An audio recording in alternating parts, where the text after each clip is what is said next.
It's not just that we pay rent and keep people from eviction and homelessness when they either have been diagnosed with cancer or they're too sick to tour or someone has an accident. It's so much more than that. We become family. This is a 7-day-a-week gig. When someone's sick, we show up at their house with food and whatever they need. If they need to go to the hospital, we take them.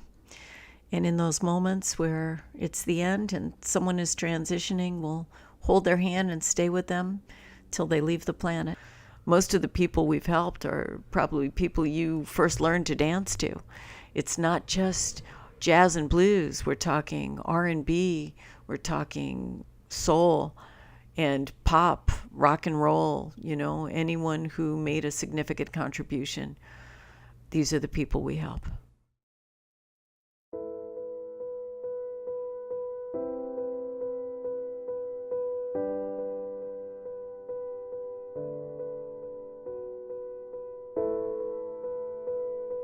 When the Katrina hurricane happened, the first thought we had was, we're the people who've been dealing with jazz and blues musicians' crises for so many years. How could we not be there for them now?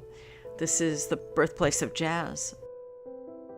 There are people who had wives and children in shelters that they couldn't find because they were on tour when it happened, and so many people told me about how their instruments were completely destroyed, along with their homes, recordings, original sheet music, memories, collections, things that could never have been replaced. But thanks to you, we were able to rehouse and employ over 1,000 New Orleans musicians and their families, helping to bring New Orleans back.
All a musician ever wants is that next gig.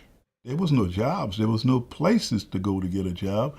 And Jazz Foundation stepped in and created venues for us to play. We found that nursing homes are a great outlet as well, especially for older musicians. When we set you up in Jazz in the Schools, you have consistent gigs. You know you can count on it, you pay your rent with it, and bring jazz and blues and live music to thousands of kids across the country each year. These kids need this. Without the jazz performances in the school, they wouldn't hear anything about this music. For the past 24 years, we have been able to offer free medical care and operations through our partnership with the Englewood Hospital to over 1,000 uninsured musicians literally saving jazz and blues. I remember driving home in tears because I knew that I was going to get a hip replacement, and it was pro bono, everything. The Jazz Foundation of America is doing a fantastic job in taking care of the very people who gave the entire world this incredible music. I cannot even imagine a world without jazz and blues. And I can't imagine turning our backs on the same people who gave their lives, their life experiences, and their music to us all these years, especially now when they need us. Particularly in the case of these individuals who provided so much enjoyment for so many people for so long, they're deserving of our support and help. But most importantly, it just feels good to be a part of it. You get to a point where you've been working for yourself all these years, you haven't had a health plan, you don't have a 401k plan, and you get to a point where one day you slow down or you get sick, and then all of a sudden you don't have that safety net that many of the rest of us take for granted.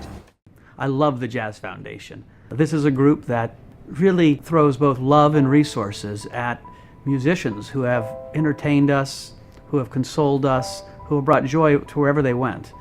They've worked hard their whole lives, and lots have fallen on harder times. When they get older, some of them have had trouble, and Wendy has been an angel, and the Jazz Foundation has stepped in. These hardworking people that have made us happy for so many years don't deserve to be homeless. This is what you call the blues. Trouble, trouble, trouble.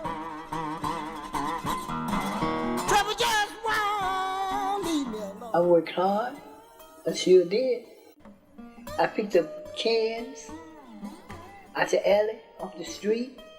I picked up copper, pewter, aluminum, and you name it, whatever I could sell. Oh yeah. Yes, I was crying. Look at me.